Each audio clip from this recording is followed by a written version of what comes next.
दोस्तों आज का जो हमारा टॉपिक है वो है रिंकल्स और फाइन लाइन। यदि रिंकल्स हो गए हैं तो हम उनको रिपेयर कैसे कर सकते हैं और ऐसा क्या करें कि रिंकल्स हो ही ना। तो दोस्तों रिंकल्स को समझने के लिए एक चीज हमें समझनी जरूरी है। ये जो हमारी ऊपर वाली लेयर है ना, एपिडर्मिस जिसको बोलते हैं, इसके नीचे एक लेयर होती है जिसको बोलते हैं कोलेजन फाइबर। ये एक गद्देदार लेयर होती है दोस्तों। ये इसको समझना बहुत जरूरी है। अब ये जो गद्देदार लेयर है कोलेजन फाइबर, ये तीन चीजों का मिश्रण होता है: प्रोटीन, फैट और वायु। प्रोटीन के बारे में हम लोग ठीक से समझते हैं, फैट हमें पता है। अब वायु का क्या रोल है रिंकल्स के केस में? अब आयुर्वेद के हिसाब से यदि वायु को समझना हो तो हम ऐसे समझ सकते हैं। मैरिज पार्टी में या किसी पार्टी में वो जंपिंग झूला, बच्चों के लिए वो झूले लगे होते हैं, तो उसमें एक पीछे मोटर लगी रहती है जो एयर की सप्लाई करती है, हवा की सप्लाई करती है। अब इन केस वो एयर की सप्लाई या हवा की सप्लाई हम लोग रोक देते हैं तो वो जो झूला है वो अपनी शेप में नहीं रहेगा, वो रिंकल्ड हो जाएगा, वो बदसूरत हो जाएगा।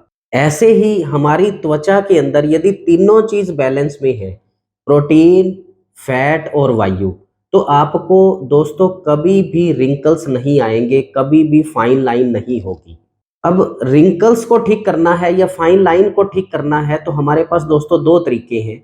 एक इंटरनली हम क्या कर सकते हैं और एक टॉपिकली हम लोग ऐसा क्या लगाएं कि हमें यहाँ पे ये रिंकल्स हो ही ना। Beauty always comes from with in.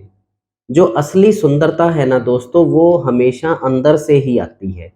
जो टॉपिकल लगाया जाता है वो परमानेंट नहीं होता है, वो एक टेम्परेरी ट्रीटमेंट है। लेकिन हमें रिंकल्स ना हो, हम इंटरनली दोस्तों ऐसा क्या कर सकते हैं? तो एक तो दोस्तों डाइट बहुत ज़्यादा इम्पोर्टेंट है जब भी बात आती है रिंकल्स की। अब हम ऐसी को क्या डाइट लें कि हमें रिंकल्स ना हो, हमारी जो स्किन है वो बेबी सॉफ्ट रहे, एवर ग्लोइंग रहे और यूथफुल रहे। बेसिकली हमें चार चीज़ों का ध्यान देना है अपनी डाइट के अंदर।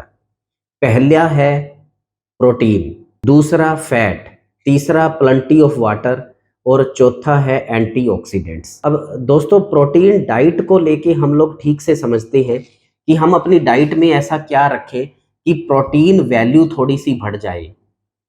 तो उसमें दालों के साथ साथ यदि आपका धर्म इजाजत देता है तो एग बहुत इंपॉर्टेंट होते हैं। आप एग भी ले सकते हैं ऑप्शनली, जरूरी नहीं है। इनके बारे में बहुत कुछ हम लोग ऑलरेडी जानते हैं। फैट के केस में हमें देखो, यदि हमें अपनी स्किन को ग्लोइंग करना है, अपनी स्किन को यूथफुल रखना है, अपनी स्किन को बेबी सॉफ्ट रखना है, अपनी स्किन को हम लोग लस्टरफुल रखना चाहते हैं, तो हमें फैट बहुत जरूरी है लेना, क्योंकि कोलेजन फाइबर है वो प्रोटीन, फैट और वायु का मिश्रण होता है। इसका मतलब फैट, फैट का यहाँ पे मतलब है हमें दूध, दही, घी, मक्खन, पनीर, ये सब कुछ ही सीमित मात्रा में, संतुलित मात्रा में, अपने प्रकृति के हिसाब से, अपने डाइजेस्टिव सिस्टम के हिसाब से इन चीजों का हमें सेवन बहुत जरूरी है करना। आजकल ना दोस्तों एक चीज यूट्यूब पे बहुत फेमस हो रही है, हर कोई आदमी है वो ये रोक रहा है मिल्क और मिल्क प्रोडक्ट्स हैं वो बिल्कुल सेवन ना करें। ये नियम सबके ऊपर दोस्तों लागू नहीं होता है। कोई इन केस ऐसे डॉक्टर हैं जो जिनको पहले कोलाइटिस रहा है, जिनको पेचिस रही है, क्रोनिक अमीबियासिस रहा है, उस केस में देखो जो दूध है या दूध वाले प्रोडक्ट्स हैं वो कंट्रा इंडिकेटेड होते हैं।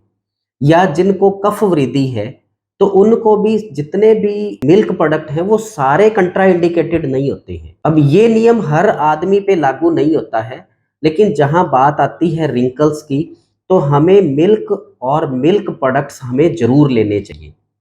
और तीसरा आता है प्लेंटी ऑफ वाटर, क्योंकि यदि हाइड्रेट रहेगी स्किन, यदि पानी की मात्रा संतुलन में रहेगी तो भी रिंकल्स हैं वो कम आते हैं। और अब देखो दोस्तों, हम लोग पूरे दिन में बहुत सा पोल्यूशन अंदर लेते हैं, बहुत सा पेस्टिसाइड अंदर लेते हैं, बहुत से टॉक्सिन्स हम अपने अंदर लेते हैं, तो हमें मैंडेटरी, पर्टिकुलरली हमें एक झाड़ू चाहिए जो हमारे शरीर का शुद्धिकरण कर सके। अब ये जो झाड़ू है ना, ये एंटीऑक्सीडेंट इनका नाम है। जितने भी पॉल्यूटेंट्स हैं, जितना भी टॉक्सिन मटेरियल है, उसको झाड़ू देने का नाम है एंटीऑक्सीडेंट्स। और जितने भी दोस्तों फ्रूट्स होते हैं, जितने भी फ्रूट्स होते हैं, जितना भी सलाद मटेरियल है, ग्रीन वेजिटेबल्स हैं, वो बहुत अच्छे एंटीऑक्सीडेंट होते हैं। यदि ऑक्सीडेशन रिएक्शन मतलब टॉक्सिन्स यदि बॉडी के अंदर बढ़ते हैं, तो जो हमारी स्किन है वो डल होना शुरू हो जाती है, क्योंकि जो कुछ भी हम अंदर खाते हैं ना, उसका सबसे सीधा असर सबसे पहले हमारी स्किन पर ही दिखता है। तो इसलिए इंटरनली हम क्या कर सकते हैं, 4 चीजें बहुत जरूरी हैं: protein diet, fat diet, plenty of water and antioxidants. और जो चीज़ हमें कम करनी है या जो चीज़ हमारे फेस को नुकसान करती है, वो है चाय की ओवरडोज। एक यहाँ पे काम बहुत जरूरी है दोस्तों करना, चाय का सेवन मिनिमम कर दो। आपने कभी देखा होगा जो लोग बहुत चाय पीते हैं, उनका रंग भी, उनका कलर भी, उनका कंप्लेक्शन भी चाय जैसा ही हो जाता है। तो चाय को कम करना यहाँ बहुत जरूरी है। तो यदि हम अपनी डाइट को निश्चित करते हैं, तो ये प्रोटीन, फैट और वायु तीनों को हमारे स्किन के अंदर, हमारे टिश्यू के अंदर, हमारे कोलेजन फाइबर के अंदर, हमारे सेल्स के अंदर ये वायु को लॉक कर देते हैं। इसका मतलब हमें रिंकल्स नहीं होंगे। और दोस्तों ये तो था इंटरनली हम क्या कर सकते हैं। अब बात आती है कि टॉपिकली हम जो रिंकल्स हो गए हैं उनको कैसे रिपेयर करें, और रिंकल्स हो ही ना तो हम ऐसा क्या कर सकते हैं। दोस्तों मेरे पास एक मैजिकल फार्मूला है, बहुत लंबे समय तक मैं इस्तेमाल करता रहा हूँ अपने पेशेंट्स के ऊपर, और इसके बहुत अच्छे रिजल्ट्स आते हैं। और ये मैं कह सकता हूँ ये दुनिया का बेहतरीन एंटी रिंकल पैक है दोस्तों। इसमें बेसिकली 5 चीजें हैं: माजू, इंदरजो, बेसन, दही और बादाम। अब इनको बनाना कैसे है, 5 चीजों को एक बार मैं दोबारा दोस्तों रिपीट कर देता हूँ: माजू, इंदरजो, बेसन, बादाम और दही।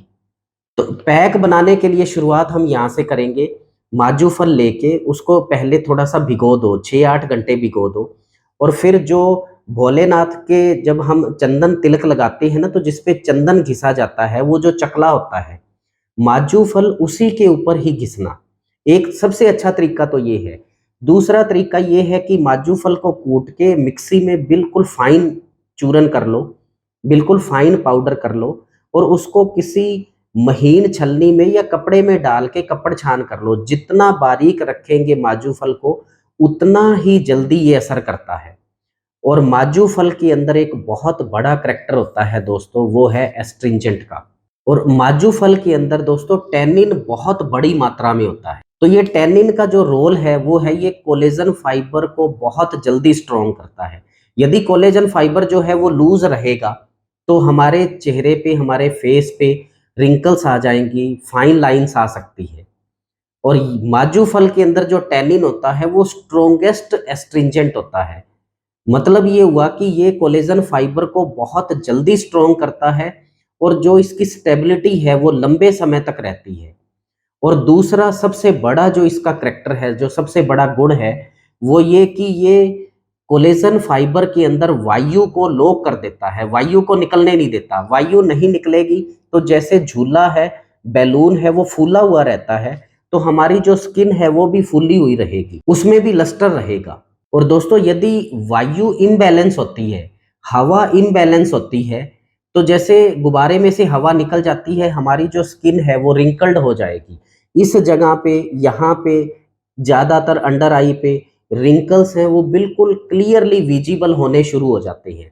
तो इसका मतलब ये हुआ कि हमें वायु का बहुत ध्यान रखना है। और वायु का ध्यान रखना है तो इसका मतलब हमें पेट पे बहुत ध्यान रखना है कि हमारा डाइजेस्टिव सिस्टम जो है वो एप्रोप्रिएट होना चाहिए। वायु की उत्पत्ति जो है वो बैलेंस में रहनी चाहिए।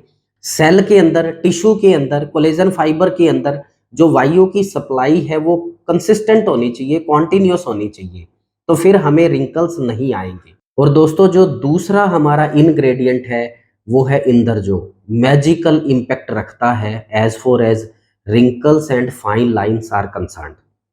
और इसमें ना दोस्तों एक बहुत बड़ी प्रॉपर्टी होती है इंद्रजों के अंदर, वो ये कि ये इलेक्ट्रोलाइट बैलेंस को मेंटेन करता है हमारी स्किन के अंदर।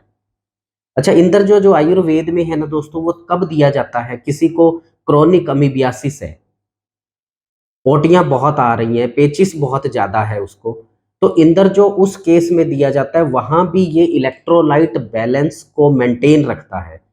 और यदि इसको टॉपिकली भी हम लोग लगाते हैं, एज ए पैक हम लोग अप्लाई करते हैं, तो ये स्किन के जो इलेक्ट्रोलाइट बैलेंस है उसको मेंटेन रखता है इफेक्टिवली। और जो तीसरा हमारा इंग्रेडिएंट है दोस्तों, वो है बेसन। हम लोग ठीक से समझते हैं। चौथा इंग्रेडिएंट है बादाम, क्योंकि ये जो पैक है ये सारे रुक्ष द्रव्य है, तो एक हमें इमोलिएंट चाहिए, और बादाम से बेहतरीन इमोलिएंट आपको पूरी दुनिया में दोस्तों कहीं नहीं मिलेगा। तो उसका तरीका ये है कि एक दिन पहले या 10 घंटे 8 घंटे पहले 2 पीस बादाम के भिगो दो, छिलका उतार के उसी तरह ही उस चकले के ऊपर धीरे धीरे घिसना है। मोटा नहीं रहना चाहिए, बिल्कुल ऐसे हो जाएगा जैसे मिल्क मील होता है, जैसे बादाम का ही बना हुआ दूध होता है जिसको आलमंड मील बोला जाता है, ये ऐसे ही हो जाता है। तो उसको धीरे धीरे उतार के एक कटोरी में डाल लो। पहले हमने ये किया कि माजू फल को घिसना है, थोड़ा दूध मिला सकते हैं या दही के अंदर ही थोड़ा घिस के धीरे से उतार के उसको कटोरी में निकाल लो। उसके बाद में इंद्रजों का फाइन चूर्ण लेके, बिल्कुल फाइन चूर्ण, वो भी अप्रोप्रिएट क्वांटिटी में, लगभग आधा चम्मच वो मिला लो। उसके बाद में बेसन आधा चम्मच वो मिला लो। चौथा इंग्रेडिएंट था बादाम। बादाम को भी धीरे धीरे, 2 बादाम पीस को धीरे धीरे घिस के उतार के वो भी कटोरी में मिला लो। और क्वांटिटी सफिशिएंट के हिसाब से इसके अंदर आप दही मिला के इसको 10 मिनट फेंटना है। यहाँ पे दोस्तों फेंटना बहुत ज्यादा जरूरी है। 10 मिनट फेंट के इसकी कंसिस्टेंसी इतनी रखें कि ये फेस पे ठीक से अप्लाई हो जाए। धीरे धीरे अपने फेस पे अप्लाई करके कम से कम आधा घंटा अपने फेस पे रखें। उसके बाद में थोड़ा सा गीला करके धीरे धीरे बिल्कुल हल्की मसाज करके इसको उतार दें। हफ्ते में 2 से 3 बार ये एंटी रिंकल पैक दोस्तों आपने लगाना है। और कुछ टाइम के बाद 100% आप ये नोटिस करोगे कि आपके रिंकल्स हैं वो गायब होने शुरू हो गए हैं। बहुत इफेक्टिव है, मैजिकल है, बहुत बार हमने इसको इस्तेमाल किया है दोस्तों। और इसके साथ साथ इंटरनली जो डाइट है उस पे हमें ध्यान देना उतना ही जरूरी है जितना टॉपिकल। तो दोस्तों ये एक छोटा सा मेरा टॉपिक था रिंकल्स के ऊपर। एक चीज मैं आपको इंश्योर कर सकता हूं, इस पैक के आपको रिजल्ट, ऑलमोस्ट सभी को रिजल्ट इक्वली मिलेंगे, सभी को रिजल्ट बहुत अच्छे मिलेंगे। आप इसको इस्तेमाल करके देखिए दोस्तों, इससे फायदा, निश्चित रूप से इससे फायदा होगा ही होगा। चलो, थैंक यू सो मच दोस्तों, thank you so much, God bless you.